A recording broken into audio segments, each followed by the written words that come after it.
Hello बच्चों, welcome back.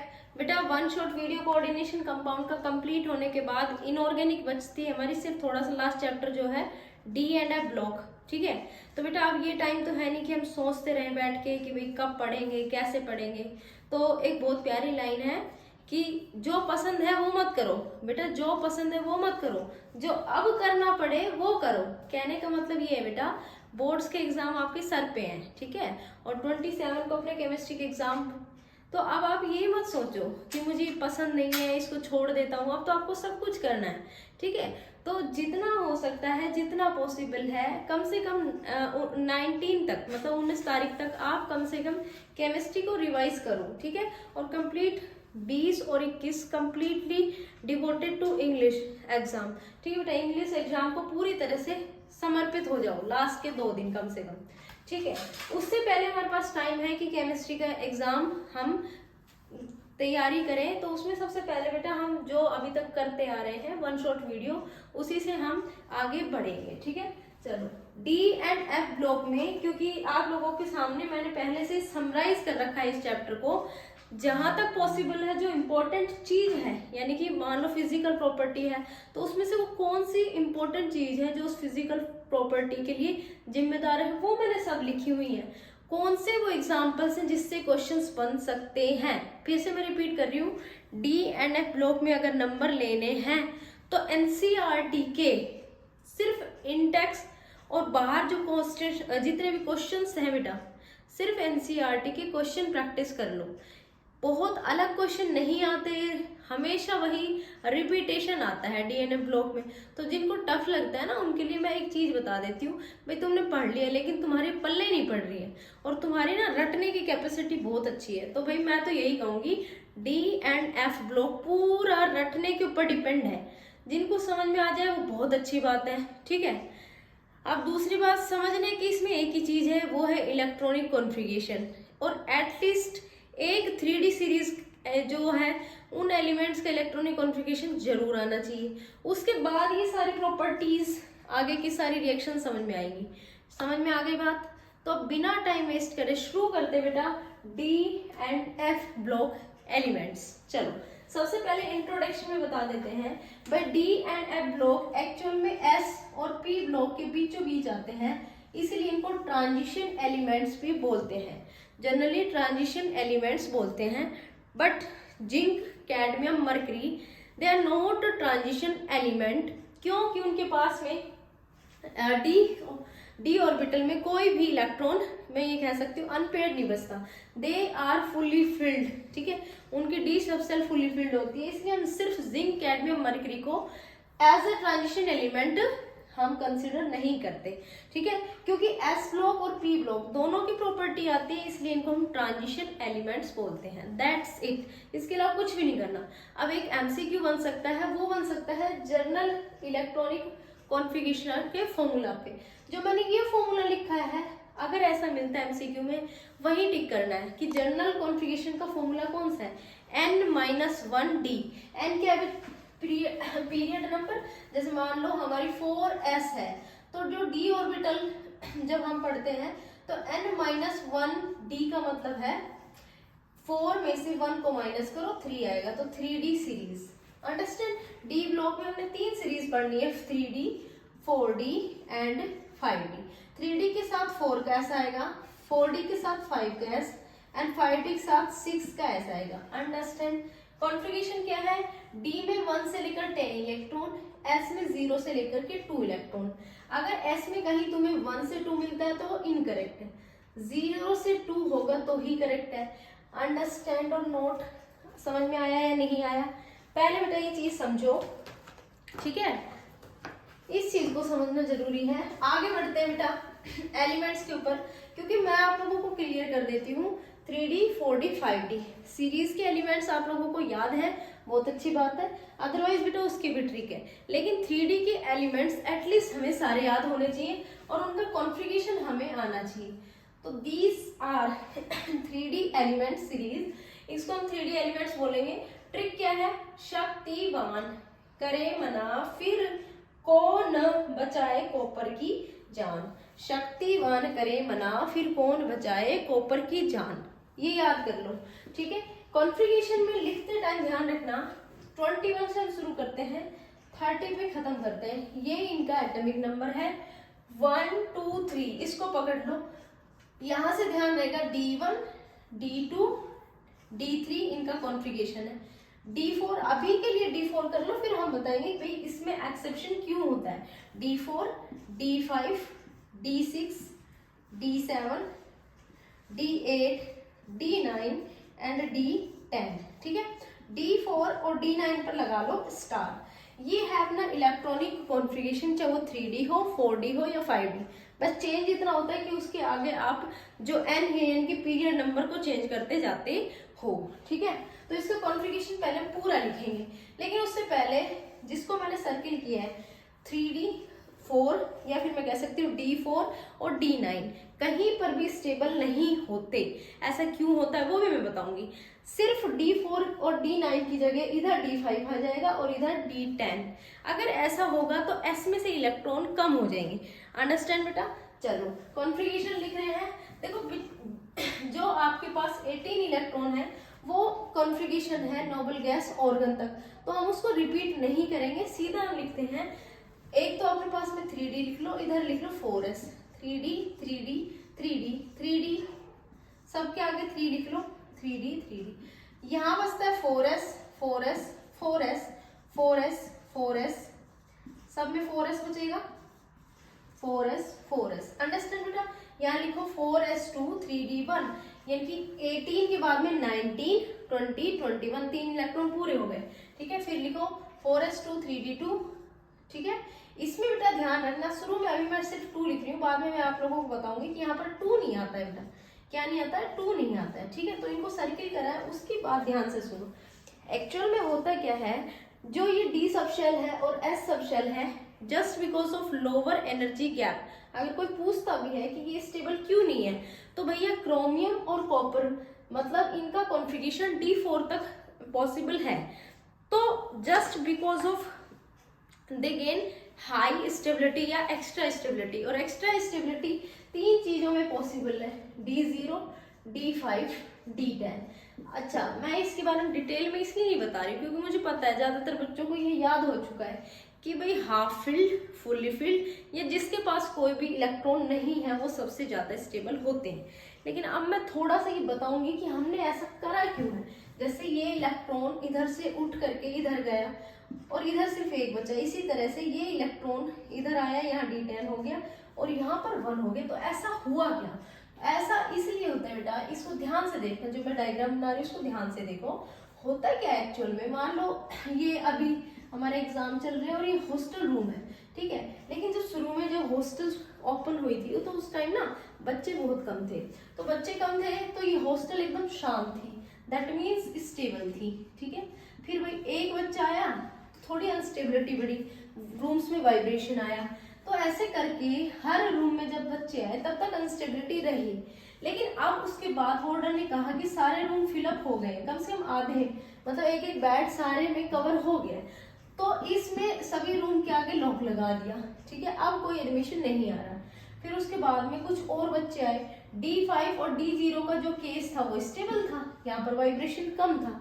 अब जैसे न्यू एडमिशन चालू हुए और 6th जो बच्चा आएगा, 7th आएगा, 8th आएगा, 9th आएगा, तब तक दोबारा से अनस्टेबिलिटी बढ़ेगी। सब बच्चे सोचेंगे मैं पास वाला रूम ले लेता हूँ ताकि मेरी एनर्जी कम खर्च हो, बाथरूम में मान लो बकेट के लिए लाइन भी लगानी पड़े तो मैं जल्दी पहुंचूं, रहता है ना एग्जाम टाइम में। तो बेटा ये बच्चे सोचेंगे कि मैं यहाँ लूँ, ये सोचेंगे मैं यहाँ रूम लूँ, पास से पास कोशिश करेंगे कि बाथरूम के सबसे पास हमारा रूम हो। लेकिन सबके लिए ऐसा पॉसिबल नहीं है, जो बाकी की खाली रूम है उनमें वो बच्चे जाएंगे जो लेट आएंगे। तो बचता है तो 10वां इलेक्ट्रॉन, उसके पास चॉइस नहीं है यहाँ रुकने की, क्योंकि एक ऑर्बिटल में 2 इलेक्ट्रॉन फिल हो सकते हैं, तो यहाँ पर जाएगा वो अगला। तो मैं ये कह सकती हूँ अब जो क्योंकि कंप्लीट पूरी तरीके से इलेक्ट्रॉन फिलअप हो चुके हैं, तो ये कंडीशन है जब सबसे ज्यादा स्टेबिलिटी होती है। अब बात आती है मैम इसका D4 था, उसमें क्या प्रॉब्लम थी? बच्चे एक बात बताओ, इस दुनिया में जो भी आया है वो फाइनेंशियली पूरी तरह से डिपेंड खुद पे होना चाहता है ना, मानते हो? तो D4 इलेक्ट्रॉनिक कॉन्फ़िगरेशन हो रहा है, वो अनस्टेबल है। तो ऐसा कौन एलिमेंट है जो स्टेबल नहीं होना चाहता? उसका सबसे बेस्ट तरीका है कि वो D5 कॉन्फ़िगरेशन कंटेन कर ले, और उसका एक तरीका है s ऑर्बिटल से भीख मांगे। अब दिक्कत यह है कि s ऑर्बिटल इनको इलेक्ट्रॉन देगा क्यों? तो भाई वो इसलिए देगा क्योंकि s orbital spherical shape contain रखते हैं।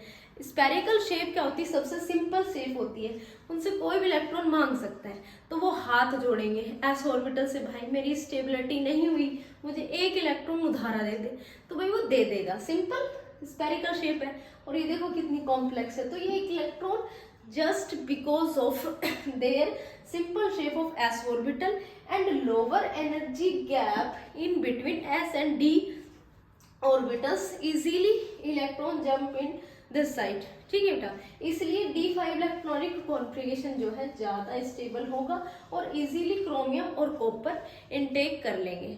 ऐसे भी D9 के केस में है, अगर D9 से D10 करना है तो एक ही तरीका है, S से एक इलेक्ट्रॉन ले लो। ठीक है, तो इसीलिए ये दोनों क्या करते हैं, D9 और D4 को छोड़ के D5 और D10 रखते हैं। कॉन्फ़िगरेशन की बात यही खत्म करते हैं। अब आते हैं स्टेबिलिटी से रिलेटेड क्वेश्चंस पे। बच्चे स्टेबिलिटी में सबको याद रहता है कि जहां मैडम मुझे D5 दिखेगा या D10 दिखेगा वो स्टेबल रहेगा, कोई दिक्कत नहीं है।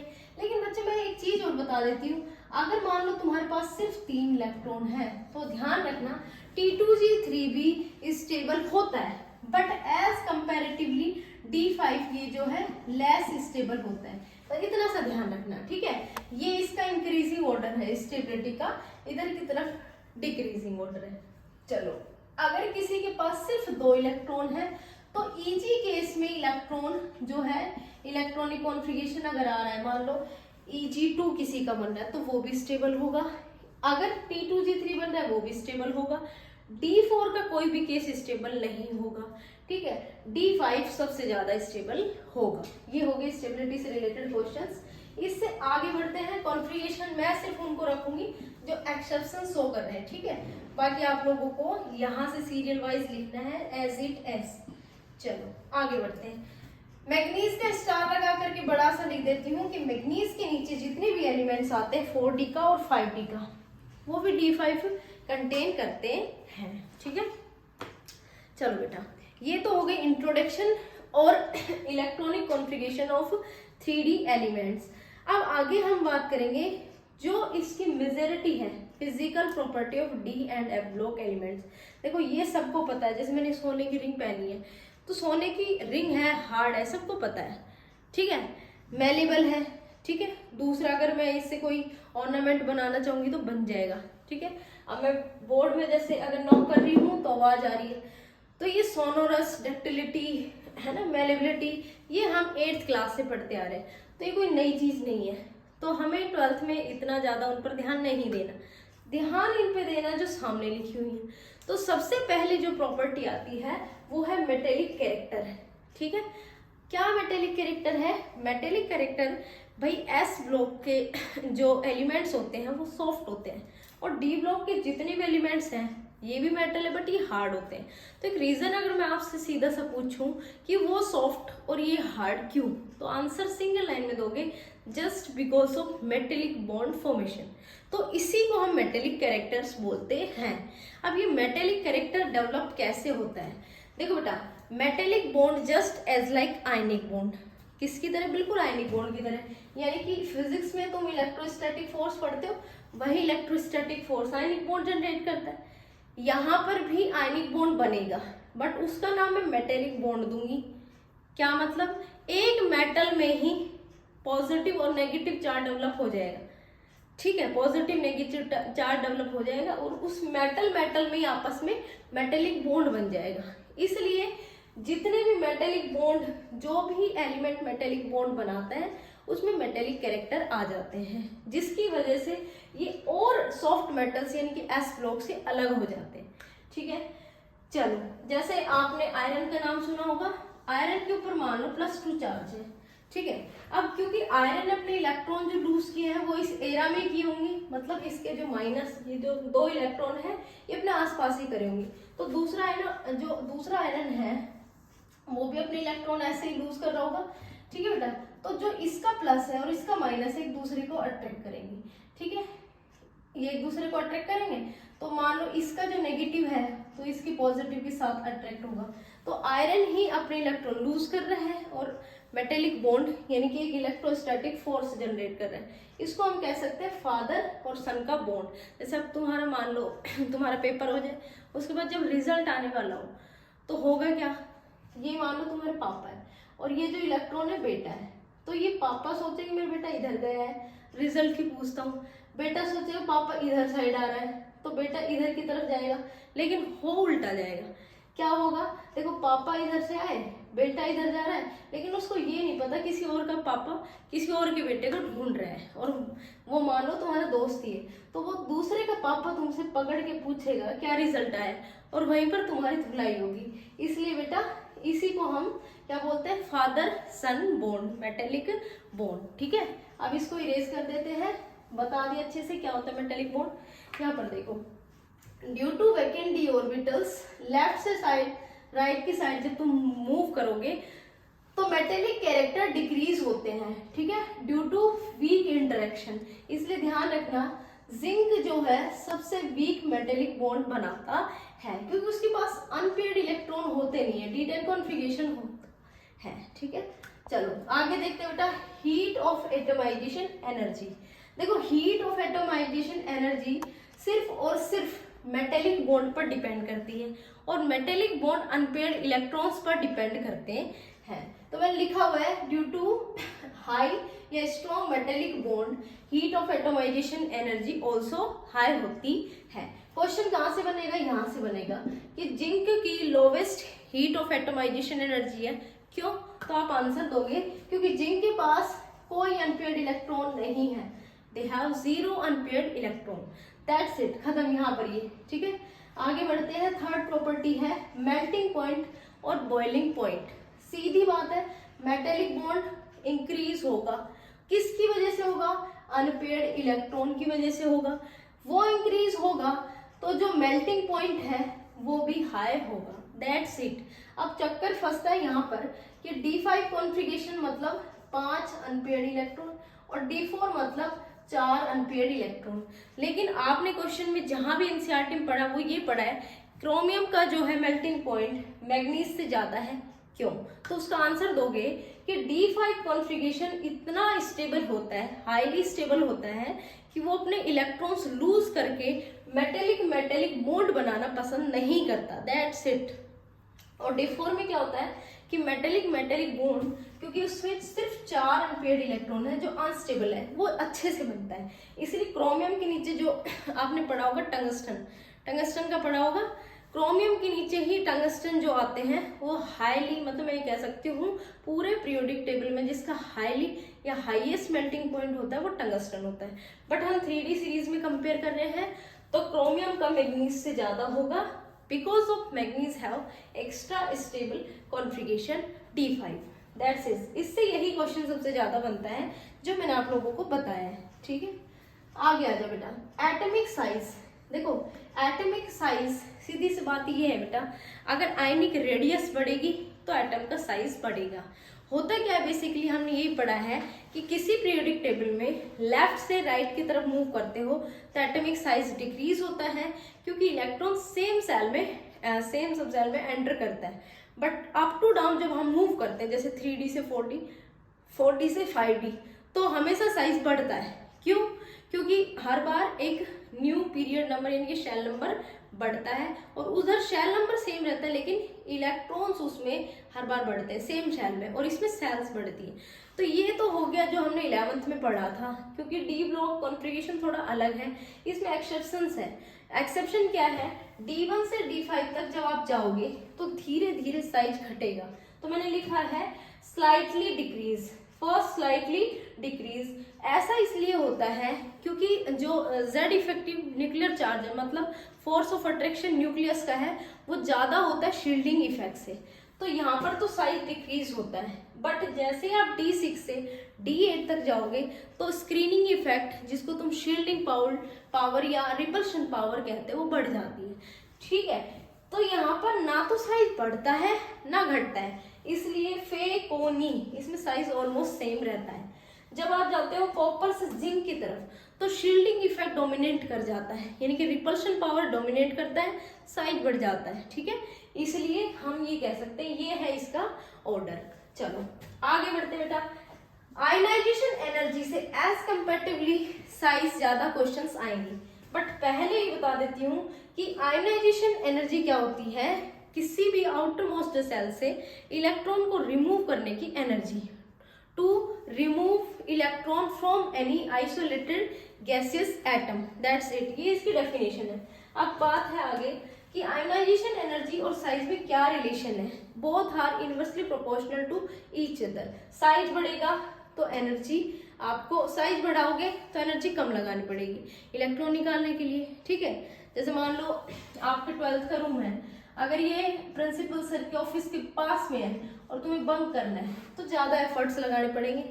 अगर मान लो ये रूम 3rd फ्लोर पे है तो कम एफर्ट लगाओगे, ठीक है, कम दिमाग लगाओगे, तो एनर्जी तभी ज्यादा खर्च होगी जब प्रिंसिपल सर के पास में रूम होगा, अगर दूर होगा तो नहीं लगेगी। तो ये बात तो क्लियर है कि जब भी साइज बढ़ेगा तो इलेक्ट्रॉन आराम से निकल जाएगा, आयोनाइजेशन एनर्जी कम लगेगी, ठीक है। अब जहां पर आपने ये लिखा हुआ डिक्रीज और इंक्रीज, उल्टा कर दो आयोनाइजेशन एनर्जी की, यहाँ पर आयोनाइजेशन एनर्जी लोवेस्ट है, यहाँ पर हाईएस्ट है और यहाँ पर ऑलमोस्ट सेम है, ठीक है। अब बात आती है जब आप ऊपर से नीचे अप टू डाउन मूव करते हो तो आयोनाइजेशन एनर्जी पर क्या इम्पैक्ट पड़ेगा, क्योंकि आप लोगों को पता है कि साइज पहले 3D से 4D बढ़ रहा है, तो आयोनाइजेशन एनर्जी जो होगी बढ़ रहा है तो डिक्रीज हो जाएगी। चलो बेटा ये हो गया ionization energy. Next one is oxidation state, या फिर मैं कह सकती हूँ कि बिना ऑक्सीडेशन स्टेट के ये चैप्टर अधूरा है। कुछ नहीं बेटा, oxidation state just because of unpaired of electrons, ज्यादा अनपेयर्ड इलेक्ट्रॉन्स अपने पास में, नंबर ऑफ अनपेयर्ड इलेक्ट्रॉन्स ज्यादा हो उसका ऑक्सीडेशन नंबर ज्यादा होगा। ऐसा इसलिए होता है क्योंकि जो डी ऑर्बिटल्स होते हैं इनके जो एन और S, N S and n-1 D orbital जो होते हैं उनके सेल्स में या मैं कह सकती हूँ उनमें ऑर्बिटल्स में गैप कम होता है, ठीक है। इसलिए एक से ज्यादा वैलेंसी यानी कि ऑक्सीडेशन स्टेट शो होती है, इलेक्ट्रॉन एस से भी निकल जाते हैं, डी से भी निकल जाते हैं, ठीक है। इसलिए वेरिएबल ऑक्सीडेशन स्टेट शो करते हैं, उसका रीजन ये है। चलो बेटा आप लोगों को ये पता चल गया। मैग्नीज की हाईएस्ट ऑक्सीडेशन स्टेट होती है, कितनी होती है, +7, ठीक है। लोवेस्ट किसकी होती है, जिंक की होती है, +2। क्यों, क्योंकि इनके पास में D10 यानी कि फुली फिल्ड इलेक्ट्रॉनिक कॉन्फ़िगरेशन है, ये इलेक्ट्रॉन लूज करना नहीं चाहते, 2 से ज्यादा इलेक्ट्रॉन लूज नहीं होंगे, ठीक है। तो ये क्वेश्चन आ सकता है कि 3D सीरीज में हाईएस्ट ऑक्सीडेशन स्टेट किसका होता है, तो मैग्नीज का होता है +7।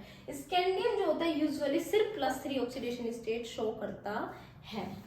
आगे बढ़ते बेटा, मैग्नेटिक प्रॉपर्टीज जो 11th में पढ़ी है।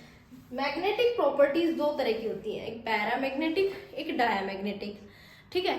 पैरामैग्नेटिक मतलब मैग्नेट फील्ड की तरफ अट्रैक्शन, ठीक है, वो सिर्फ तब होगा जब आपके पास में अनपेयर्ड इलेक्ट्रॉन्स होंगे।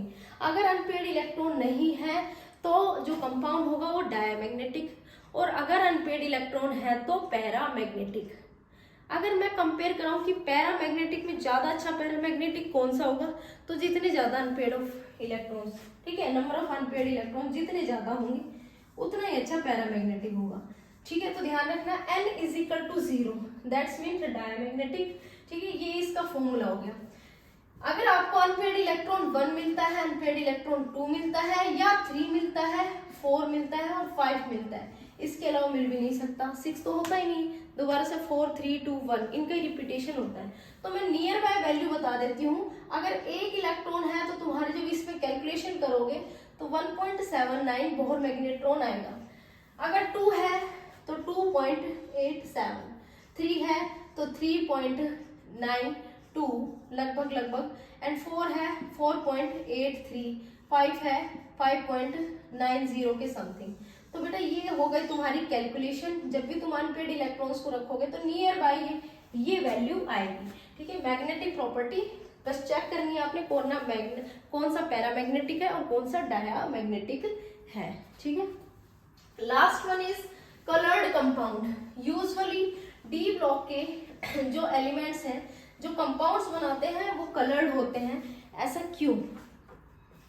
तो उसका रीजन होता है डी ट्रांजिशन, वो हमें बताना है। D transition is not possible without unpaired electrons. सारे सब यहाँ से जितनी प्रॉपर्टी शुरू कर रही हूँ, ये वाली ये वाली ये वाली सारी प्रॉपर्टी में एक चीज कॉमन है, सबका रीजन एक ही है, अनपेयर्ड इलेक्ट्रॉन्स। अगर वो बढ़ते हैं तो वो भी बढ़ता है। चलो, so what is D transition, यहाँ पर एक क्वेश्चन भी उसको बताऊंगी। डी ट्रांजिशन क्या है? एक्चुअल में जब मेटल के साथ लिगेंड जुड़ते हैं तो लिगेंड क्या करते हैं, मेटल को इलेक्ट्रॉन डोनेट करते हैं, जिससे जो डीजेनरेट ऑर्बिटल्स हैं ये स्प्लिट हो जाते हैं टू पार्ट्स में। एक लोअर एनर्जी लेवल जिसको हम T2G बोलेंगे, और एक हाइयर एनर्जी लेवल जिसको हम EG बोलेंगे, ठीक है। और बीचों बीच जो सेंटर बनेगा, this is known as barycentre. क्या बोलते हैं बच्चे? Barycentre, that's it. तो सपोज करो किसी का कॉन्फ़िगरेशन D1 है, तो पहला इलेक्ट्रॉन यहाँ रहेगा। वो क्या करेगा, कोई भी पहला इलेक्ट्रॉन, मान लो मैं ये मार्कर भी ऊपर से नीचे गिराती हूँ, ये डस्टर्स भी ऊपर से नीचे गिराती हूँ, तो नीचे ही आएगा, ऊपर तो जाने से रहा, ऊपर जाएगा तो मुझे एनर्जी लगानी पड़ेगी, बट नीचे अपने आप चला जाएगा। तो पहला इलेक्ट्रॉन तो लोअर एनर्जी लेवल में जाएगा। जैसे हम एक्स्ट्रा एनर्जी लगाएंगे, ये जंप करके हाइयर एनर्जी लेवल में जाएगा, बट कोई भी ज्यादा देर तक एनर्जी को पकड़ के नहीं रख सकता, होल्ड नहीं कर सकता, वो लूज करेगा, और लूज करेगा तो jump back into lower energy level, वापस लौटेगा। और वापस लौटते टाइम जिसकी एब्जॉर्प्शन करी थी, जिस वेवलेंथ की एब्जॉर्प्शन करी थी, उसी का एमिशन करेगा। तो उसमें पर्टिकुलर जो कलर आएगा, मान लो एब्जॉर्प्शन में इसका कलर वॉलेट आया था, इसको ध्यान रखना, इसको बोलते हैं कॉम्प्लीमेंट्री कलर, VIBGYOR, ठीक है, VBGYOR, इसको ध्यान रखना, VBGYOR।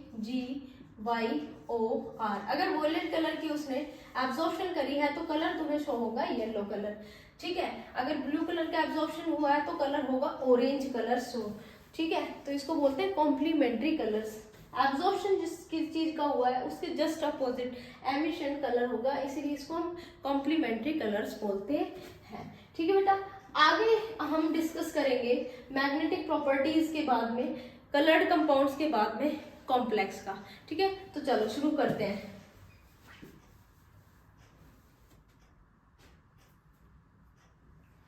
चलो बेटा, नेक्स्ट अपनी जो प्रॉपर्टीज बच रही है ना, उनको एक बार कर लेते हैं, फिर फटाफट से जो इंपॉर्टेंट कंपाउंड्स है, इनऑर्गेनिक कंपाउंड, वो दो ही अपने, उनको कंप्लीट करते हैं। चलो बेटा फटाफट से देखो, जो डी ब्लॉक के एलिमेंट्स होते हैं वो अच्छे कॉम्प्लेक्स बनाते हैं, उसका दो रीजन होता है। पहले भाई उनके ऊपर हाई चार्ज होता है, जैसे आपने मैग्नीज पर हाईएस्ट ऑक्सीडेशन स्टेट देखी +7, तो ड्यू टू हाई चार्ज ये अच्छे कॉम्प्लेक्स बनाते हैं। दूसरी बात है availability of vacant D orbitals.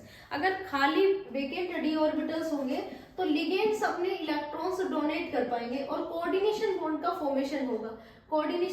Formation होगा, इसीलिए ये अच्छे कॉम्प्लेक्स का फॉर्मेशन करते हैं, ठीक है। इसलिए इसके जो क्वेश्चंस हैं बेटा वो आते नहीं है, क्योंकि कोऑर्डिनेशन केमिस्ट्री खुद ही इतना बड़ा चैप्टर है। चलो, अब यूजुअली ये क्वेश्चन हो सकता है कि कैटालिटिकल प्रॉपर्टीज यूजुअली डी ब्लॉक के एलिमेंट क्यों शो करते हैं।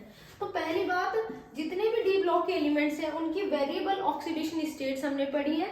दूसरी बात, इनके पास वेरिएबल ऑक्सीडेशन स्टेट होने से एम्प्टी डी ऑर्बिटल्स, खाली डी ऑर्बिटल्स हमारे पास इजीली अवेलेबल होते हैं। अगर एम्प्टी डी ऑर्बिटल्स होंगे तो लार्ज सरफेस एरिया होगा, सरफेस एरिया ज्यादा होगा। जैसे मान लो मुझे हाइड्रोजनेशन कराना है, तो प्लेटिनम के साथ हाइड्रोजन आराम से चिपक के आराम से ज्यादा देर तक रिएक्शन करेगा, तो सरफेस एरिया बढ़िया से प्रोवाइड कराएगा और रेट ऑफ रिएक्शन को क्या करेगा बेटा, बढ़ाएगा, ठीक है। जैसे V2O5 ये कॉन्टैक्ट प्रोसेस में यूज होता है। Next one is alloy formation. देखो बेटा, यूजुअली डी ब्लॉक के एलिमेंट्स एलॉयज इसीलिए बना पाते हैं क्योंकि जो सिमिलर साइज होता है ना, ऑलमोस्ट सिमिलर साइज, जैसे कॉपर और जिंक, इन दोनों को अगर हम मिलाएंगे तो ब्रास बनेगी, ठीक है। कॉपर और जिंक का 60 और 40 का रेशो होता है, जिससे ब्रास हमें मिलता है। ये एक अच्छा एलॉय है, ठीक है, जिससे हम सिल्वर ऑक्सीडाइज ज्वेलरीज वगैरह जो बनाते हैं ब्रॉन्ज। कॉपर और टिन दोनों के मिक्सचर से बनता है ब्रॉन्ज। लगभग 88% कॉपर और लगभग 12% हमारा टिन होता है। चलो, इंटरस्टिशियल कंपाउंड क्या होते हैं? ये एलॉय कंपाउंड से बिल्कुल अलग होते हैं। एलॉयज में मैं ये कह सकती हूँ डी ऑर्बिटल के ही एलिमेंट्स की मिक्सिंग होती है, बट यहाँ पर क्या होता है यूजुअली एस ब्लॉक के और पी ब्लॉक के एलिमेंट्स डी ब्लॉक के एलिमेंट्स के यानी कि उनके क्रिस्टल्स के साथ और जो वहाँ खाली एरिया होता है उसमें जाकर के चिपक जाते हैं, बैठ जाते हैं, क्योंकि उनका साइज बहुत छोटा होता है। जैसे hydrogen, boron, carbon, nitrogen, fluorine, ये ऐसे एलिमेंट्स हैं जो डी ब्लॉक के एलिमेंट्स के साथ में आकर के जुड़ जाते हैं, क्योंकि अगर इनके साथ में जो खाली एरिया भी फिलअप हो गया है तो मेल्टिंग पॉइंट बढ़ जाएगा, ठीक है, ये हार्ड हो जाएंगे, छोटे छोटे एटम्स वहां पर ट्रैप हो गए तो ये हार्ड और ज्यादा हार्ड हो जाएंगे और मेल्टिंग पॉइंट बढ़ जाएगा। लेकिन इनकी केमिकल रिएक्टिविटी पर कोई भी इम्पैक्ट नहीं पड़ेगा, केमिकल रिएक्टिविटी इनकी सेम रहेगी, ठीक है बेटा। इसके आप ये कह सकते हो कि small atoms occupying inside of crystal lattice, उसको ही हम इंटरस्टिशियल कंपाउंड बोलते हैं, ठीक है। इनसे चांसेस बहुत कम है आने के। आगे बढ़ते बेटा, एसिडिटी, ऑक्सीडेशन स्टेट खत्म, ऑक्सीडेशन स्टेट के बाद में आती है एसिडिटी। जितना नंबर ऑफ ऑक्सीडेशन स्टेट बढ़ेगा, किसी भी कंपाउंड का ऑक्सीडेशन स्टेट बढ़ा मतलब उसकी एसिडिटी बढ़ी, तो मैंने लिखा acidity directly proportional to oxidation state. तो इस पर देखो, इस पर मैग्नीज पर चार्ज है +2, इस मैग्नीज पर कितना है 3 का डबल 6, 2 से डिवाइड किया तो कितना है बेटा 3, ठीक है। यहाँ पर 5 10, 2 से डिवाइड किया 5, ठीक है। यहाँ पर 7 40, 2 से डिवाइड किया 7, ठीक है। तो यहाँ पर हाईएस्ट ऑक्सीडेशन स्टेट है वो इस कंपाउंड का है, तो इसकी एसिडिटी इन सबसे ज्यादा होगी। तो मैं सबसे पहले लिख सकती हूँ इसकी एसिडिटी होगी, फिर इसकी और फिर इसकी, और इधर की तरफ जब जा रहे हो तो बेसिक स्ट्रेंथ बढ़ रही है। That's means oxidation state directly proportional to acidity and inversely proportional to basic strength. चलो आगे बढ़ते हैं, और इसमें ये कह देती हूँ कि हर साल यहाँ से क्वेश्चन आते हैं। तो लास्ट और प्रॉपर्टी का सबसे इम्पोर्टेंट टॉपिक, जहाँ से कई बार ये पूछ सकते हैं कि ये अच्छा ऑक्सीडाइजिंग एजेंट क्यों है, ये अच्छा रिड्यूसिंग एजेंट क्यों है। तो ये सारा गेम जो है वो स्टैंडर्ड इलेक्ट्रोड पोटेंशियल पर डिपेंड करता है।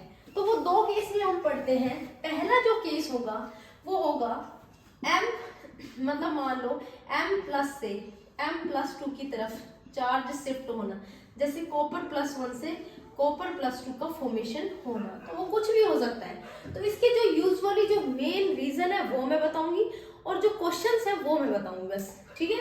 पहली बात क्या होता है, स्टैंडर्ड इलेक्ट्रोड पोटेंशियल m+1 से +2 सिर्फ due to irregular variation in ionization energy, sublimation energy और हाइड्रेशन एनर्जी।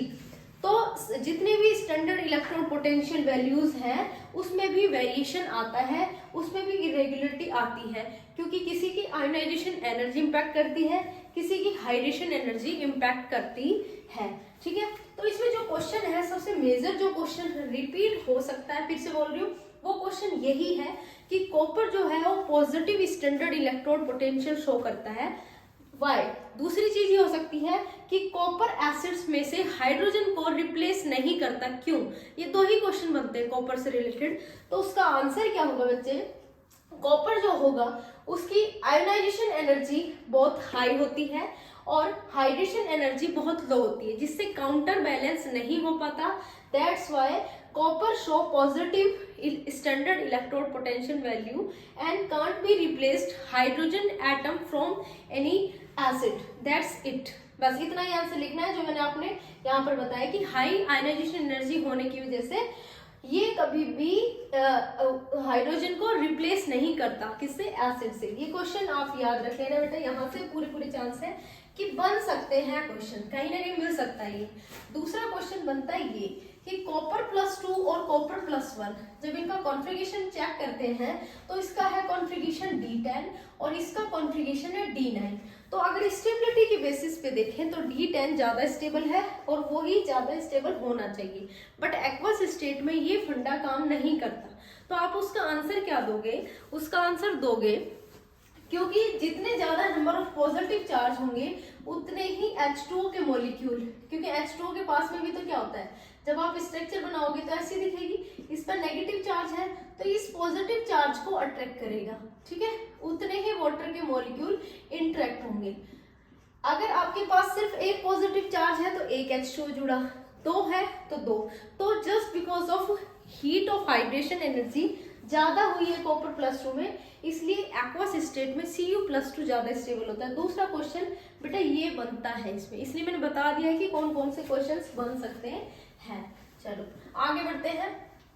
तीसरा जो क्वेश्चन है, क्रोमियम +2 रिड्यूसिंग है और मैग्नीज +3 क्या है, ऑक्सीडाइजिंग एजेंट है, ऐसा क्यों? चलो फटाफट से देख लेते हैं। देखो बेटा रिड्यूसिंग एजेंट हमेशा ध्यान रखना है, इसे शॉर्ट ट्रिक से याद रखो। Reducing agent directly proportional to oxidation and inversely proportional to reduction. मतलब जो दूसरे का क्या करते हैं, ऑक्सीडेशन करते हैं, और खुद का क्या कर ले, रिड्यूसिंग एजेंट जो खुद का ऑक्सीडेशन करते हैं और दूसरे का क्या करते हैं, रिडक्शन करते हैं। तो यहाँ पर देखते हैं Cr+3 का कॉन्फ़िगरेशन क्या होता है। Cr+3 का कॉन्फ़िगरेशन 4s(N)3d, ठीक है। 4s में कितने इलेक्ट्रॉन होते हैं, 2 इलेक्ट्रॉन होते हैं। 3d में कितने होते हैं, 4 होते हैं। तो स्टेबिलिटी जब हम चेक करते हैं तो इसमें 1 हो जाता है और इसमें 5 हो जाता है। टोटल 2 इलेक्ट्रॉन रिमूव करने, एक यहाँ से कर दो, एक यहाँ से कर दो, तो ये बचता है 3d4। क्या बचता है बेटा, 3d4। अब जो ये 3d4 है, अगर ये अपना एक इलेक्ट्रॉन लूज कर देगा, मतलब खुद का इलेक्ट्रॉन एक तरह से लूज कर देगा, खुद का ऑक्सीडेशन कर देगा, तो कॉन्फ़िगरेशन आ जाएगा D3। और D3 मैंने पहले बता रखा है T2G3 जो है D4 से ज्यादा स्टेबल होता है, इसलिए ये एक अच्छा रिड्यूसिंग एजेंट होता है। चलो इसको इरेज करती हूँ, यहाँ से इस क्वेश्चन को इरेज करके अगला बताती हूँ। अब देखो मैग्नीज के साथ अलग चीज है। मैग्नीज का कॉन्फ़िगरेशन होता है 4s2 3d5, understand. 3 electron, oxidising agent का मतलब जो खुद का रिडक्शन करता है और दूसरे का ऑक्सीडेशन, मतलब मैग्नीज +3 है। अगर वो एक इलेक्ट्रॉन गेन करेगा तो कॉन्फ़िगरेशन हो जाएगा Mn+2। क्या हो जाएगा, Mn+2, और कॉन्फ़िगरेशन क्या होगा, 3d5, ठीक है, 3d5। बच्चे इसका है 3d4 और इसका है 3d5, तो कोई शक की बात नहीं है कि d5 एक्स्ट्रा स्टेबल होते हैं, इसलिए ये एक अच्छा ऑक्सीडाइजिंग एजेंट है और ये एक अच्छा रिड्यूसिंग एजेंट है।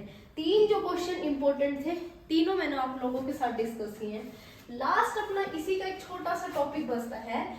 आपने +1 से +2 की तरफ तो शिफ्ट कर लिया, लेकिन स्टैंडर्ड इलेक्ट्रोड पोटेंशियल अगर +2 से +3 की बात करें तो कौन सी चीज पर डिपेंड होगा, मैं कहूंगी सिर्फ कॉन्फ़िगरेशन पर।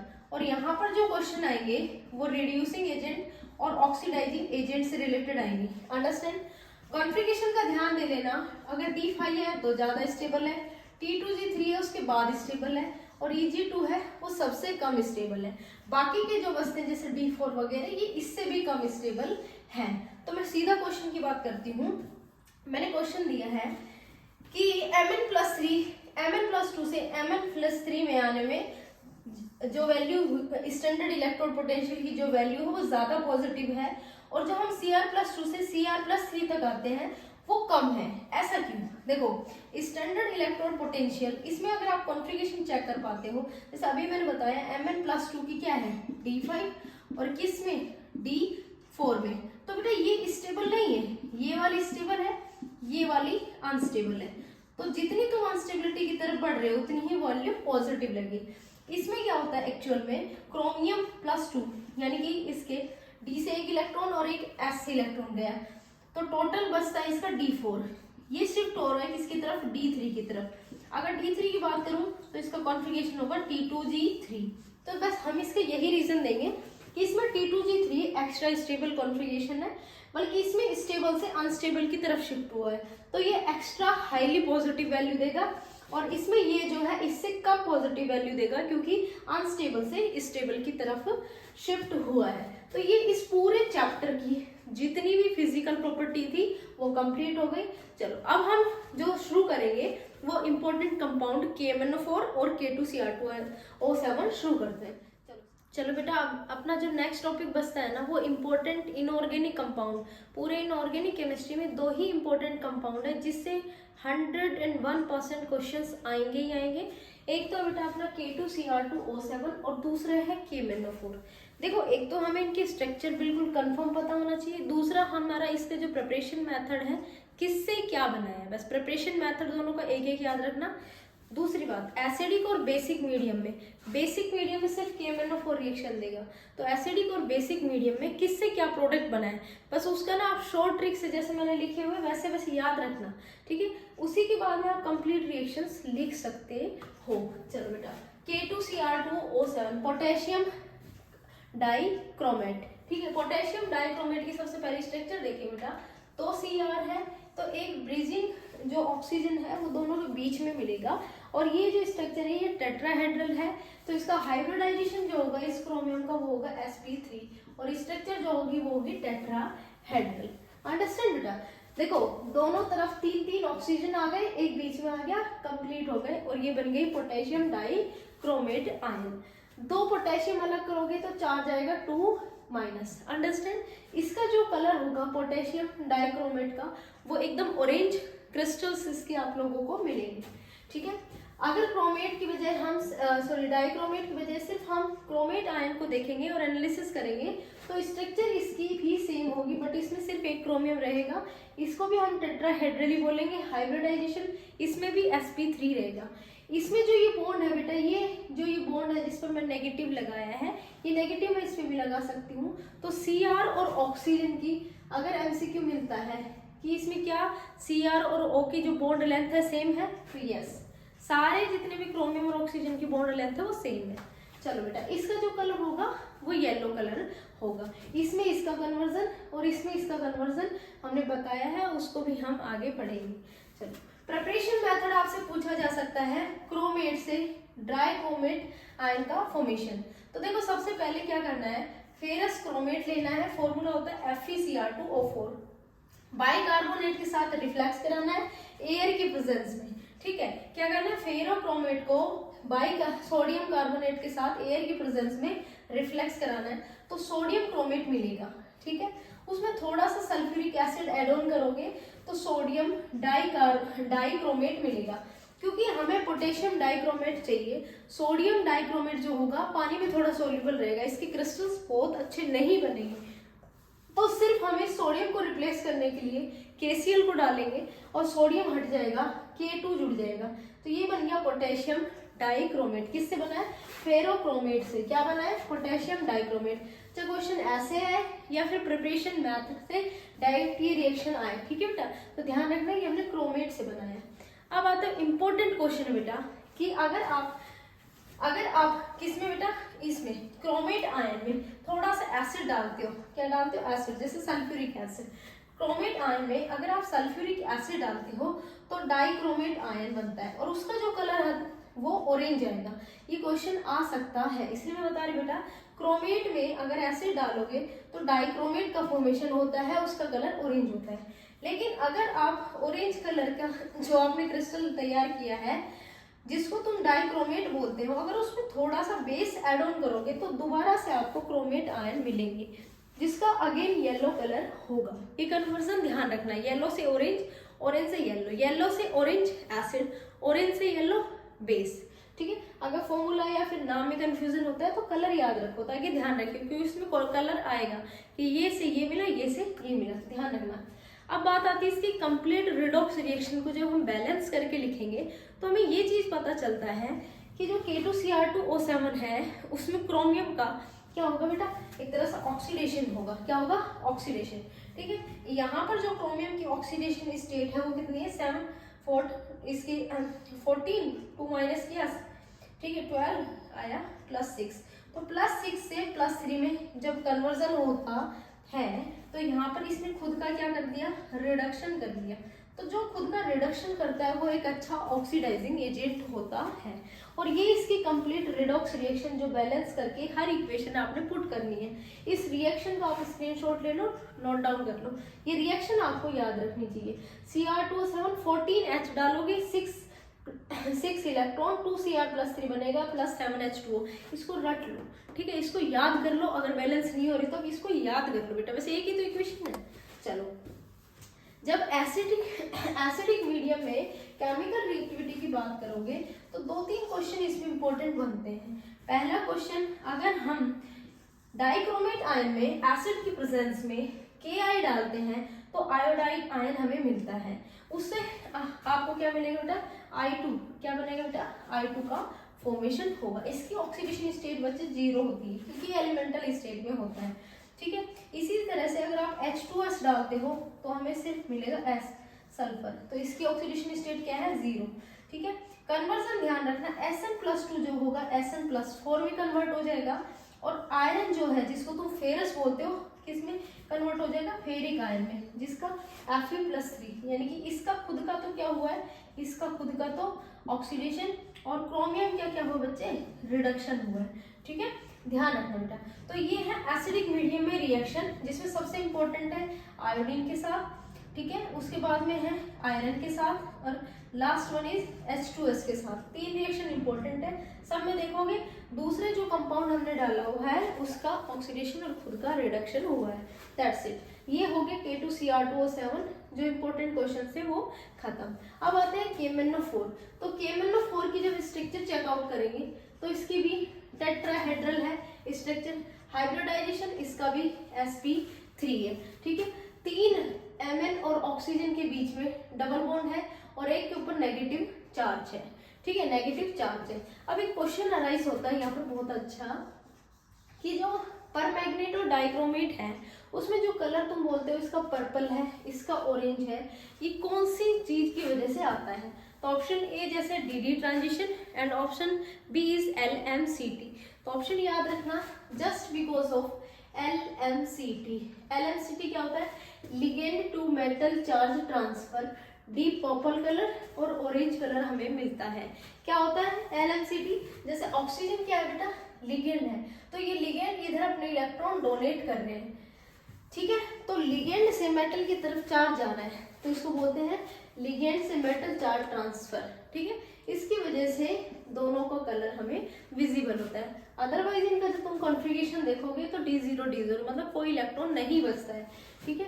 तो इसकी ऑक्सीडेशन स्टेट देखो 1 2 3 4 5 6 7, इसकी ऑक्सीडेशन स्टेट है 7, और मैग्नीज +7 का D0 कॉन्फ़िगरेशन होता है, दैट्स इट। चलो अब इसका फॉर्मेशन यानी कि प्रिपरेशन मेथड में याद रखना, पायरोलेसाइड से बनता है, वो किससे बनता है, क्रोमेट से, और पायरोलेसाइड से क्या बनता है, परमैग्नेट। चलो पायरोलेसाइड क्या होता है, MnO2, MnO2 में एल्केलाइन यानी कि बेस डालेंगे KOH, और एयर की प्रेजेंस में रिफ्लेक्स कराएंगे तो K2MnO4 बनेगा। क्या बनेगा, K2MnO4, ठीक है। इसको बोलते हैं पोटेशियम परमैग्नेट और इसको बोलते हैं पोटेशियम मैग्नेट, ठीक है। क्या बोलेंगे, पोटेशियम मैग्नेट। अब इसको आप 2 तरीके से बना सकते हैं। पोटेशियम मैग्नेट से परमैग्नेट बनाने के लिए थोड़ा सा अगर आप एसिड डालोगे तो MnO2 अलग हो जाएगा और KMnO4 पोटेशियम परमैग्नेट अलग हो जाएगा, और डीप पर्पल कलर का एकदम क्रिस्टल्स आपको मिलेंगे। दूसरा तरीका है Cl2 के साथ रिफ्लेक्स करा दो, डायरेक्ट आपको सिर्फ KMnO4 मिलेगा। क्या मिलेगा, क्या मिलेगा, KMnO4 मिलेगा, ठीक है बेटा, ध्यान रखना इस बात को। ये हो गया प्रिपरेशन मेथड ऑफ पोटेशियम परमैग्नेट। आगे बढ़ो, ऑक्सीडाइजिंग नेचर या ऑक्सीडाइजिंग एक्शन ऑफ परमैग्नेट। ये बैलेंसिंग इक्वेशन याद रखो, MnO4 1 8H+ 5 electron gives Mn+2 + 4H2O। इसकी भी ये रिएक्शन याद रखना। अब यहाँ पर इसकी +7 ऑक्सीडेशन स्टेट है और इसकी +2 है, तो इसने क्या करा है, +7 से +2 में कन्वर्जन किया, खुद का रिडक्शन किया, तो जो भी चीज इससे जुड़ेगी एसिडिक मीडियम में उसका ऑक्सीडेशन होगा। तो यहाँ पर हम इसकी पहले एसिडिक मीडियम में रिएक्शन पढ़ेंगे। जो रिएक्शन एसिडिक मीडियम में यहाँ होती थी वो यहाँ भी हो रही है, इसलिए मैं कह सकती हूँ इसकी एसिडिक रिएक्शंस एज कंपैरेटिवली इसमें या इसमें से किसी एक में से क्वेश्चन आएगा, ठीक है। लेकिन इसमें से एसिडिक मीडियम ही कंडीशन है तो यहाँ एसिडिक मीडियम के क्वेश्चन पूछेंगे और यहाँ बेसिक मीडियम में क्वेश्चन पूछ सकते हैं। होना क्या इसमें, Fe+2 Fe+3 में कन्वर्ट होगा, H2S S में कन्वर्ट होगा, I- I2 में कन्वर्ट होगा, oxalic acid C, oxalic acid COOH, oxalic acid किसमें कन्वर्ट होगा, CO2 में, ध्यान रखना, ठीक है। SO2 जो होगा सल्फ्यूरिक एसिड में कन्वर्ट होगा। तो इसमें जो इंपॉर्टेंट है एक ऑक्सैलिक एसिड और SO2 गैस, ये दोनों इंपॉर्टेंट है, ठीक है। KI का हम ऑलरेडी बता चुके हैं उसमें भी, तो इसमें भी सेम ही रहेगा, तो इसमें 2 रिएक्शन इंपॉर्टेंट है। अब बात करते हैं न्यूट्रल मेथड में। देखो अगर आप पर मैग्नेट में न्यूट्रल मतलब यानी कि पानी एड ऑन करोगे, यानी कि जब रिएक्शन न्यूट्रल मेथड में होगी तो दोबारा से आपको पायरोलोसाइट, जिसको आप MnO2 बोलते हैं, उसका फॉर्मेशन होगा। अंडरस्टैंड, पायरोलोसाइट बनाने का भी मेथड आप इसको कह सकते हो, ठीक है। ये तो होगा न्यूट्रल मेथड में रिएक्शन। लास्ट बचती है बेसिक मीडियम में रिएक्शन।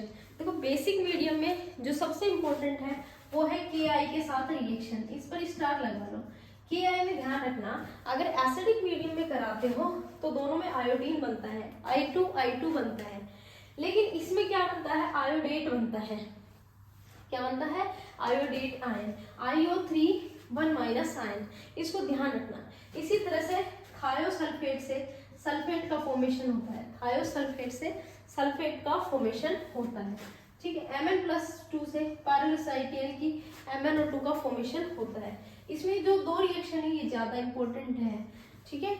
और अगर एसिडिक मीडियम और बेसिक मीडियम दे रखा है तो ध्यान रखना, अगर एसिडिक मीडियम है तो I-I2 में चेंज हो जाएगा, बेसिक मीडियम है तो I-IO3- में चेंज हो जाएगा। तो एक बार आप फटाफट से इसका स्क्रीनशॉट लो बेटा, ठीक है, और इसी को एक बार रिपीट करके देखो कि कौन सा पॉइंट है या फिर कौन सी चीजें जो आप लोगों को कम आती है। फटाफट से स्क्रीनशॉट लो, मैं साइड से हट जाती हूँ, फिर हम आगे पढ़ते हैं F ब्लॉक एलिमेंट्स। चलो बेटा, अब इस वीडियो का बिल्कुल आखिरी टॉपिक जो है F ब्लॉक एलिमेंट्स। देखो बच्चों, F ब्लॉक एलिमेंट से जो इंपॉर्टेंट क्वेश्चंस बनते हैं, बट हम इस वीडियो में जो भी डिस्कशन करेंगे उन क्वेश्चन को ध्यान में रख के करेंगे, ठीक है। एग्जाम पॉइंट ऑफ व्यू से वो क्वेश्चन कहीं ना कहीं हमें मिलेंगे, तो उसी सब चीज़ों को ध्यान रखते हुए हमें लास्ट में जो सम अप करना है वो F ब्लॉक एलिमेंट्स करने हैं। देखो बच्चों, F ब्लॉक एलिमेंट्स जो होते हैं वो हम ये कह सकते हैं, जो लेंथेनम के बाद शुरू होते हैं उनको लेंथेनॉइड सीरीज बोलते हैं, और एक्टिनम के बाद शुरू होते हैं उनको एक्टिनॉइड सीरीज बोलते हैं, ठीक है। लेंथेनॉइड्स मतलब 4F सीरीज और एक्टिनॉइड मतलब 5F सीरीज, ठीक है बेटा। देखो इनका जो जनरल कॉन्फ़िगरेशन होता है, जैसे मैंने एक्टिनॉइड्स के लिए लिखा है 5F 1 to 14 6D 0 to 2 7S2, ये है एक्टिनॉइड्स का जनरल फॉर्मूला। इसी तरह से एक्टिनॉइड्स की बजाय अगर आपको लेंथेनॉइड्स का पूछ लेते हैं तो आप लिखोगे 4F 1 से लेकर 14 इलेक्ट्रॉन, 6D की जगह 5D 0 से 2 इलेक्ट्रॉन, 7S की जगह 6S2 इलेक्ट्रॉन। इसका मतलब ये है कि S में फिक्स रहेगा, दोनों ही केस में हमेशा S में इलेक्ट्रॉन पूरे भरे रहेंगे। D में जो होंगे ये फिक्सेशन हाईएस्ट 2 तक जा सकता है, ज्यादातर सब केस में सिर्फ 1 ही होगा, ठीक है। बाकी के जो बच जाते हैं उनमें सिर्फ 0 इलेक्ट्रॉन D में रहेंगे, ठीक है। 1 से लेकर 14 दैट मीन्स 1 से 14 तक इलेक्ट्रॉन हम धीरे धीरे इलेक्ट्रॉन बढ़ेंगे तो उनको सिर्फ और सिर्फ F सब सेल में फिलअप करेंगे। चलो बेटा, लेंथेनॉइड सीरीज में जो सबसे पहले बेसिक जो जनरल प्रॉपर्टीज है, हाईली डेंस होते हैं, हाई मेल्टिंग पॉइंट होता है, प्रोमीथियम एक अकेला होता है जो रेडियो एक्टिव होता है, ठीक है। फॉर्म एलॉय, इजीली एलॉय बना लेते हैं मेटल्स के साथ, नेचर में थोड़ा सॉफ्ट होते हैं और डक्टाइल होते हैं। चलो बेटा, अब जो इलेक्ट्रॉनिक कॉन्फ़िगरेशन है, इलेक्ट्रॉनिक कॉन्फ़िगरेशन की मैं अलग से भी वीडियो बनाऊंगी, उसमें मैं ट्रिक बताऊंगी कि कैसे एक्टिनॉइड या लेंथेनॉइड्स में से किसी का भी आप इलेक्ट्रॉनिक कॉन्फ़िगरेशन निकालें।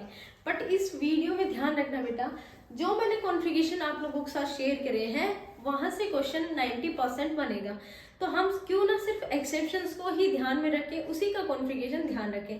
चलो, इलेक्ट्रॉनिक कॉन्फ़िगरेशन जो है उसमें एक्सेप्शंस के बारे में जहाँ डिस्कशन किया है वहां तुम ये नोटिस करोगे कि डी में इलेक्ट्रॉन होगा, तो हमारा पूरा कोशिश यही है कि सिर्फ डी के कॉन्फ़िगरेशन को हम देखें। तो सीरियम जो एक एलिमेंट है उसका कॉन्फ़िगरेशन याद कर लो, 4F1 5D1 6S2। सीरियम को ध्यान रखो, सीरियम से ये क्वेश्चन बनेगा कि सीरियम जो है वो +4 स्टेट में ज्यादा स्टेबल होता है, ऑक्सीडेशन स्टेट +4 ज्यादा स्टेबल होती है देन +3। क्यों ऐसा इसलिए होता है क्योंकि S में 2 इलेक्ट्रॉन, D में 1 इलेक्ट्रॉन, F में 1 इलेक्ट्रॉन, तो ये कॉन्फ़िगरेशन बना लेता है T0 जो ज्यादा स्टेबल होता है। गैडोलियम जो होता है इसका कॉन्फ़िगरेशन 4F7 5D1 6S2, क्या है 6S2। इसका जो कॉन्फ़िगरेशन है उसमें जब तुम लेंथेनम्स की जब ऑक्सीडेशन स्टेट निकालोगे तो 2 और 1 3, टोटल 3 तक, यानी कि मैक्सिमम इसकी जो स्टेबल स्टेट होगी ऑक्सीडेशन स्टेट वो +3 हो सकती है। लास्ट वन बचेगा ल्यूटेशियम, जो बिल्कुल लास्ट में आएगा, उसमें भी डी में इलेक्ट्रॉन जाएगा। ठीक है, तो इन तीनों का इलेक्ट्रॉनिक कॉन्फ़िगरेशन अच्छे से देख लेना। नेक्स्ट है बेटा इनकी ऑक्सीडेशन स्टेट। जनरली ये +3 ऑक्सीडेशन स्टेट शो करते हैं, जिसमें मैंने तुम्हें कहा ल्यूटेशियम 2 और 1 3 अगर चला गया तो इसके पास में 4 है 14, यानी कि F में अगर 0, F में अगर 7 और F में अगर 14 इलेक्ट्रॉन है तो ज़्यादा एक्स्ट्रा स्टेबल होगा। ऐसे लेंथेनम है, अगर इसमें तीनों इलेक्ट्रॉन निकाल दोगे तो 0 कॉन्फ़िगरेशन बचेगा। गैडोलियम का कितना +3 ज़्यादा स्टेबल होगा, इसलिए मैंने इसको पहले ही डिस्कस कर दिया है। अब बात आती है टर्बियम की। टर्बियम जो है ऑल्सो +4 में स्टेबल है, बट एक क्वेश्चन है वो है एनसीईआरटी से कि वो एलिमेंट सजेस्ट करो जिसकी ऑक्सीडेशन स्टेट +3 ज़्यादा स्टेबल होती है। तो बच्चे ध्यान रखना सीरियम जो है ज़्यादा अच्छा +4 में स्टेबल होता है। अब बचता है +2 का एक क्वेश्चन कि यूरोपियम +2 स्ट्रोंगर रिड्यूसिंग एजेंट है। वो क्यों होता है stronger reducing agent? Reducing agent मतलब जो खुद का ऑक्सीडेशन करता है और दूसरे का क्या करता है, रिडक्शन करता है। ऑक्सीडेशन मतलब इलेक्ट्रॉन को लूज करना, +2 से +3 कन्वर्ट करना। तो हम उसकी जब स्टेबिलिटी चेक करेंगे तो यूरोपियम +2 ज़्यादा स्टेबल होता है। ठीक है, कॉन्फ़िगरेशन आप देख सकते हो। चलो आगे बढ़ते हैं। कलर देखो, FF ट्रांजिशन की वजह से जितने भी लेंथेनॉइड्स होते हैं वो कलर्ड कंपाउंड्स होते हैं। ठीक है, magnetic property mostly are paramagnetic because of they have unpaired electrons in F subshell. But कुछ ऐसे होते हैं जो डायमैग्नेटिक होते हैं, वो रीजन ये होगा कि उनके पास में अनपेयर्ड इलेक्ट्रॉन 0 होगा, तभी डायमैग्नेटिक होंगे। अब अगला क्वेश्चन जो तुम्हारा बन सकता है कि व्हाट इज लेंथेनॉइड कॉन्ट्रैक्शन। बच्चे शील्डिंग इफेक्ट सबसे ज्यादा S, फिर उसके बाद P, फिर D और फिर F सबसेल शो करते हैं। तो just because of 4F have lower shielding effect, या so they show lower shielding power, poor shielding power. जो लेंथेनॉइड्स के एलिमेंट्स होते हैं वो क्या करते हैं, डिक्रीज कर जाते हैं साइज में, और Z effective nuclear charge force बढ़ जाता है। तो हम कह सकते हैं decrease in ionic radius from lanthanum to lutetium, the gradual and study decrease in across the periods is called lanthanoid contraction. ठीक है, उसका कॉज क्या है, क्योंकि ये है शील्डिंग इफेक्ट का correct increasing order decreasing order. 4F have poor shielding effect. This is known as lanthanide contraction. Lanthanum से ल्यूटेशियम तक साइज में ग्रेजुअल डिक्रीज ही लैंथेनाइड कॉन्ट्रैक्शन है, जो कि पुअर शील्डिंग इफेक्ट 4F की वजह से होता है। ये सारे क्वेश्चन तुम्हारे बनते हैं लेंथेनॉइड से। इससे बाहर चांस है कि लेंथेनॉइड से और कोई क्वेश्चन ना बने। चलो एक्टिनॉइड की तरफ मूव करेंगे। तो ये तो है इसका जनरल कॉन्फ़िगरेशन जो अच्छे से याद होना चाहिए तुम्हें। उसके बाद में एक्सेप्शन याद रखना, इसका एक ही एक्सेप्शन है जिससे क्वेश्चन आ सकते हैं, दिस वन इज थ्योरियम। कैसे क्वेश्चन पूछ सकते हैं कि F ब्लॉक का वो एलिमेंट जो F ब्लॉक का होने के बाद भी F ब्लॉक में इलेक्ट्रॉन्स फिलअप नहीं करता, तो वो है थ्योरियम। ठीक है, थ्योरियम में क्या होता है, बेसिकली 2 इलेक्ट्रॉन S में इधर, 2 इलेक्ट्रॉन इधर चले जाते हैं और बाकी के जो 2 इलेक्ट्रॉन्स बचते हैं वो F में ना जाकर के 5F में ना जाकर के दोनों के दोनों D में आ जाते हैं। इसलिए इसका लिखा है 0 से 2 और यहाँ पर होता था 0 से D में 0 से लेकर 1। अंडरस्टैंड बेटा, इसलिए इसका लिखा है 0 से 2। ठीक है, अगला बेटा समेरियम। ये जो है एक एक्स्ट्रा स्टेबल एलिमेंट है। एक्स्ट्रा स्टेबल इसलिए है क्योंकि अगर यहाँ से इसकी ऑक्सीडेशन स्टेट चेक करी जाए तो +3 जो है स्टेबल होगी, यहाँ से 2 और यहाँ से 1 इलेक्ट्रॉन चले जाएंगे तो बचते हैं इसके पास टोटल 7 जो है 4F7 या 5F7। ऑलरेडी हमें पता है कि हाफ फील्ड कॉन्फ़िगरेशन जो स्टेबल होता है। चलो इनकी जो है मोस्ट कॉमन ऑक्सीडेशन स्टेट +3 होती है, बट क्योंकि इनके बीच में 5F 6D और 7S के बीच में ऑर्बिटल्स के बीच में एनर्जी गैप कम होता है, इंट्रैक्शन ज़्यादा होता है, तो एक जगह से दूसरी जगह तक इलेक्ट्रॉन जंप करते हैं, इसलिए ये हायर ऑक्सीडेशन स्टेट तक इजीली स्टेबल होते हैं इनके कंपाउंड्स।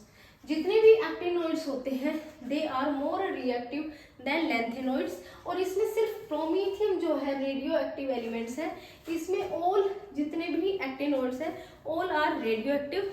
ठीक है, एंड आर्टिफिशियल। ठीक है, आगे बढ़ते हैं।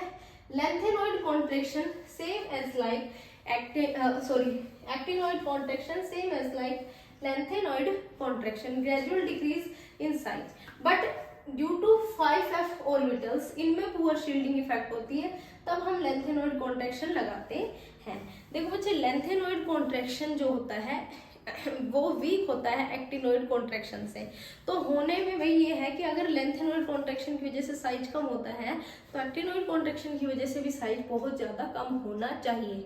ये बात आप लोग मेरे साथ मतलब बिल्कुल मानते होंगे, बट एक्चुअल में क्या होता है, साइज बिल्कुल कम होता है एक्टिनॉइड का, लेकिन आयोनाइजेशन एनर्जी जो है, आयोनाइजेशन एनर्जी वो हाई होनी चाहिए, क्योंकि साइज कम है तो आयोनाइजेशन एनर्जी ज़्यादा होनी चाहिए।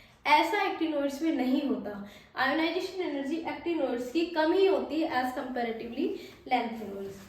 ठीक है, लास्ट क्वेश्चन जो तुम्हारा बन सकता है वो बन सकता है consequences of lanthanoid contractions. Consequences क्या क्या है लेंथेनॉइड कॉन्ट्रैक्शंस के? तो पहला है बच्चे, separation of 4 of elements becomes difficult because there is small difference in their properties में बहुत कम डिफरेंसेस की वजह से हम इनको सेपरेट नहीं कर पाते। दूसरा क्या है, 4f and 5d transition series have same atomic radius, मतलब लगभग सेम रेडियस होता है। तो इसीलिए हम अच्छे एलॉयज का यानी गन मेटल्स का जो हम फॉर्मेशन करते हैं, एलॉयज का जो फॉर्मेशन कर पाते हैं वो इसी वजह से कर पाते हैं क्योंकि हैव ऑलमोस्ट सेम रेडियस। चलो, मोस्ट इंपॉर्टेंट यहाँ से क्वेश्चन बहुत इंपॉर्टेंट बन सकता है कि लेंथेनम हाइड्रोक्साइड और ल्यूटेनियम हाइड्रोक्साइड में से अगर कंपेयर करी जाए तो ज़्यादा बेसिक कौन सा होगा। तो ध्यान रखना, जब भी आप नीचे की तरफ मूव करोगे तो उसकी बेसिसिटी घट जाएगी। तो यहाँ से कंफर्म हो गया, लेंथेनम हाईली बेसिक होता है और ल्यूटेनियम हाइड्रोक्साइड वीकली यानी कि लीस्ट बेसिक होता है। तो मैंने लिखा lanthanum hydroxide greater than lutetium hydroxide. ठीक है बेटा, जितने भी ये क्वेश्चन आज हमने डिस्कस करे हैं ये सारे डी एंड एफ ब्लॉक के वो क्वेश्चंस हैं, या तो वो कभी आए हैं या फिर वो कभी आ सकते हैं। और इस वाले एग्जाम के पॉइंट ऑफ व्यू से जितने भी क्वेश्चंस बन सकते हैं डी एंड एफ ब्लॉक में, क्योंकि पूरी ही थ्योरी है, पूरा ही थ्योरेटिकल पार्ट है, तो मैंने वो सारे क्वेश्चन तुम्हारे सामने डिस्कस किए हैं, टॉपिक वाइज डिस्कस करें जो आ सकते हैं। तो बेटा अब जो तुम्हारा काम है वो ये है कि इस वन शॉट को देखने के बाद में जितने भी तुम्हारे नोट्स हैं उनको कम से कम आधा या 1 घंटा बैठ करके रिवाइज कर लो। डी एंड एफ ब्लॉक से कोई भी क्वेश्चन गलत नहीं होगा।